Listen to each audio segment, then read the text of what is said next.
ilustrasi random sampling ini misalnya kalau teman-teman tahu arisan atau pernah mengikuti arisan atau mengikuti door prize, mengikuti undian, itu adalah bagian dari random sampling sebenarnya.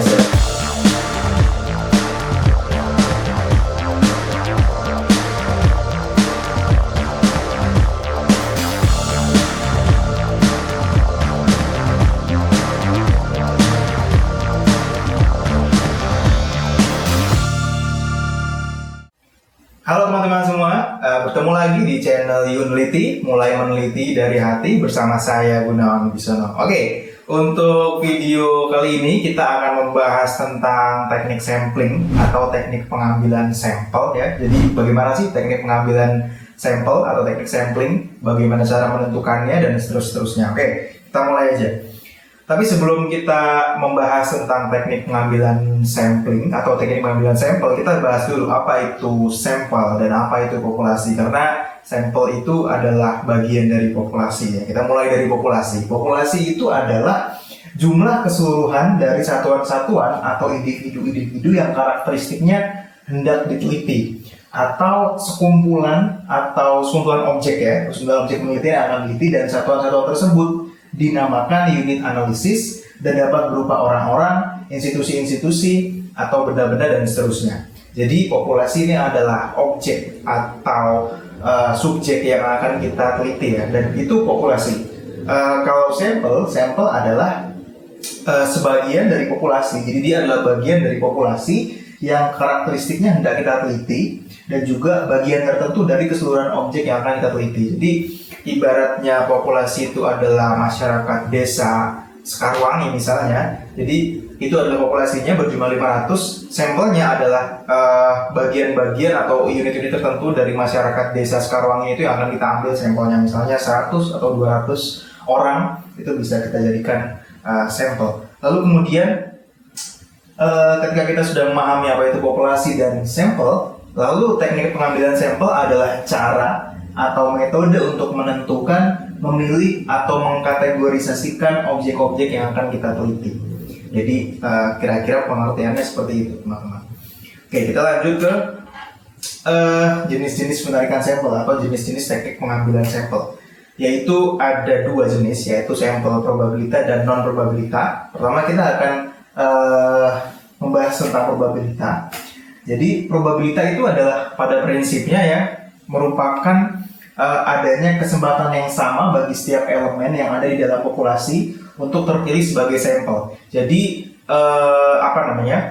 pada sampel probabilita ini semuanya bisa atau layak atau masuk dalam kategori sebagai sampel ya. Umumnya sampel probabilita ini telah memiliki kerangka sampel. Jadi dia telah memiliki kerangka sampel yang jelas. Misalnya kayak tadi, warga desa Sekarwangi berjumlah 500, maka 500 orang itu adalah berhak atau layak disebut sebagai sampel.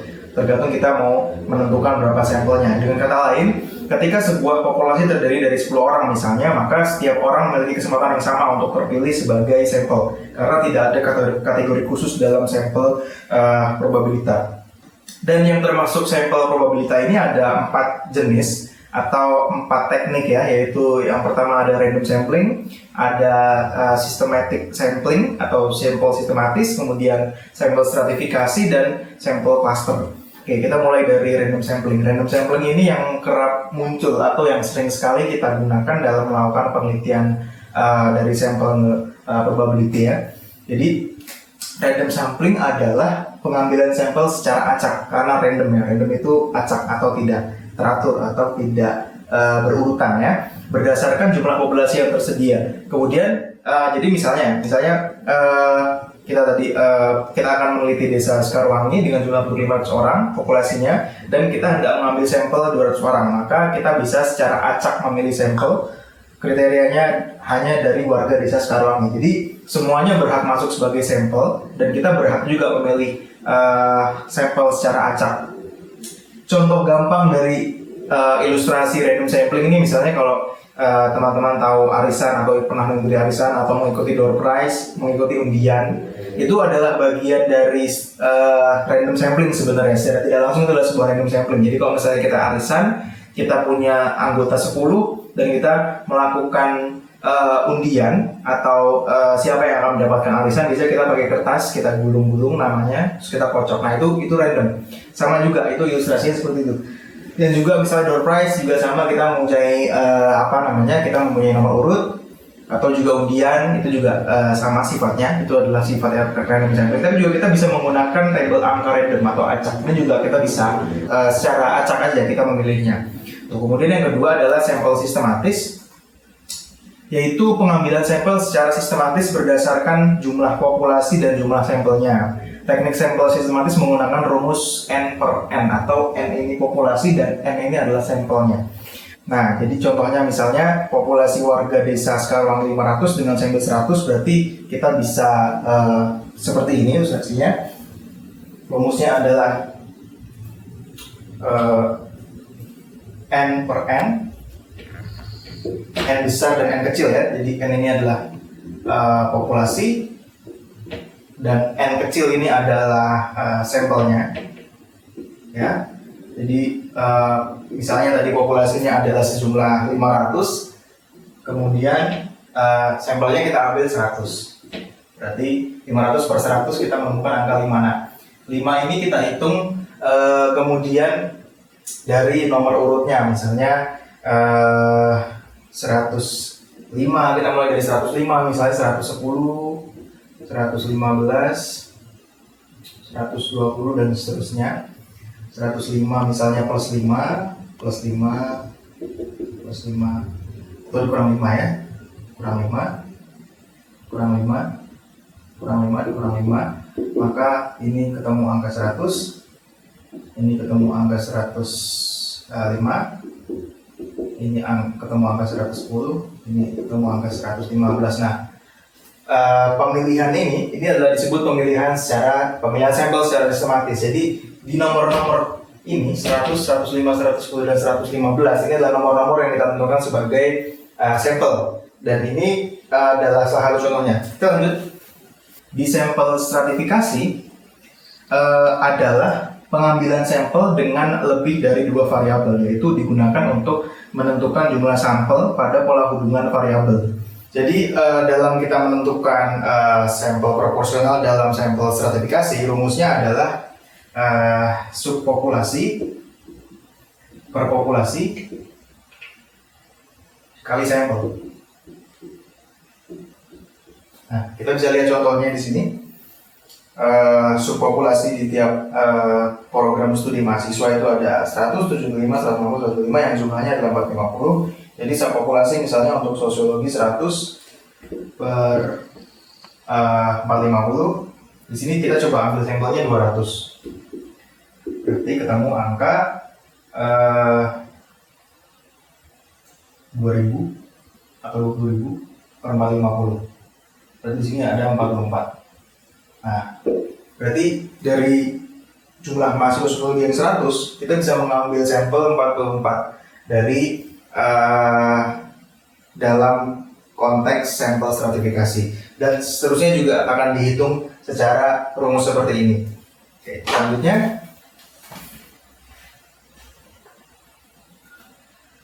yang keempat itu adalah sampel cluster ya. Sampel cluster itu teknik sampling daerah yang digunakan untuk menentukan sampel bila objek yang akan diteliti atau sumber data sangat luas. Jadi misalnya penduduk suatu negara atau provinsi atau kabupaten, itu kita menggunakan sampel cluster ya, untuk menentukan penduduk mana yang akan dijadikan sumber data atau responden. Maka pengambilan sampelnya berdasarkan daerah populasi yang telah ditetapkan. Contohnya misalnya di Indonesia terdapat misalnya 30 provinsi, kemudian sampel yang akan digunakan adalah 15 provinsi. Maka pengambilan 15 provinsi itu diambil secara random, karena provinsi-provinsi yang ada di Indonesia itu berstrata tidak sama, dan pengambilan sampelnya perlu menggunakan stratified random sampling. Contohnya seperti itu. Kemudian setelah tadi sampel non probabilita, kita lanjut ke sampel non probabilita. Bedanya adalah probabilita tadi adalah semuanya mempunyai peluang yang sama. Kalau di non probabilita, teknik pengambilan sampel yang tidak memberi peluang atau kesempatan sama bagi setiap unsur atau anggota populasi untuk dipilih menjadi sampel. Hal ini disebabkan oleh beberapa faktor, yaitu tidak mungkinnya diperoleh daftar yang lengkap dari populasi, adanya kondisi yang tidak memungkinkan peneliti memilih anggota populasi dengan cara memberikan kesempatan yang sama, atau dalam sampel non probabilita ini kelompok sampelnya tidak diketahui. Misalnya tadi warga desa itu udah jelas, dia kelompok sampelnya udah jelas. Dan sampel non probabilita itu juga punya 4 jenis ya. Yang pertama ada purposive sampling. Ini juga yang sering kita temukan ya, yang sering mungkin teman-teman lakukan dalam penelitian non probabilita ya. Purposive sampling didasarkan pada pengetahuan yang dimiliki oleh peneliti terhadap sampel yang diambil.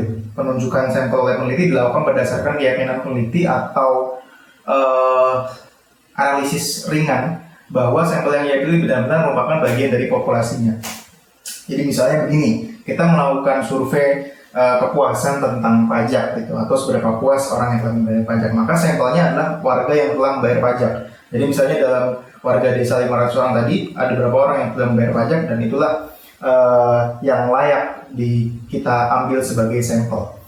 Kemudian jenis selanjutnya adalah accidental sampling, yaitu pemilihan sampel yang dilakukan secara kebetulan.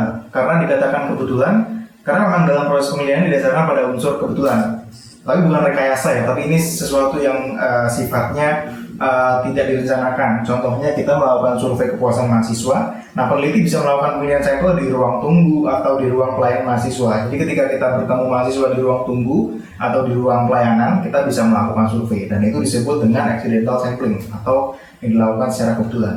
Yang ketiga adalah snowball sampling atau bola salju ya. Ini berdasarkan pada informasi yang didapat dari responden sebelumnya. Biasanya teknik ini banyak dilakukan untuk penelitian yang bersifat sensitif atau penuh dengan kerahasiaan, atau juga objek penelitian atau tema-tema penelitian yang jarang orang pada umumnya ketahui seperti itu. Jadi dia menggunakan snowball dari orang ke orang gitu, dari key informan ke informan yang lain, atau key responden ke responden yang lain. Kemudian contoh-contoh penelitiannya itu misalnya penelitian tentang seks bebas gitu. Misalnya itu kan kita tidak mungkin bisa menemukan itu di dalam masyarakat secara umum ya. Dia di dalam masyarakat tertentu gitu. Tidak semuanya. Kemudian yang terakhir, jenis yang terakhir itu adalah quota sampling. Quota sampling ini adalah teknik untuk menentukan sampel dari populasi yang mempunyai ciri-ciri tertentu atau jumlah kuota yang diinginkan. Sedangkan penetapan kuota tergantung kepada kepentingan peneliti, dapat berdasarkan faktor sosial, faktor ekonomi, faktor politis. Jadi misalnya penelitian tentang pendapat masyarakat terhadap pelayanan masyarakat dalam urusan izin mendirikan bangunan atau IMB. Nah, jumlah sampel yang dihitung adalah 500 orang. Kalau pengumpulan data belum didasarkan pada 500, maka penelitian dipandang belum selesai karena belum memenuhi kuota yang telah ditentukan. Jadi itu adalah 4 jenis dari penelitian probabilita. Di video kali ini kita telah membahas tentang probabilita dan probabilita. Kalau teman-teman sekalian ingin berdiskusi atau ingin memberikan saran, bisa langsung saja mengetik di kolom komentar. Dan jika teman-teman semua menyukai channel ini, silakan untuk subscribe, like, share, dan seterusnya. Oke, sampai jumpa di video selanjutnya dan salam.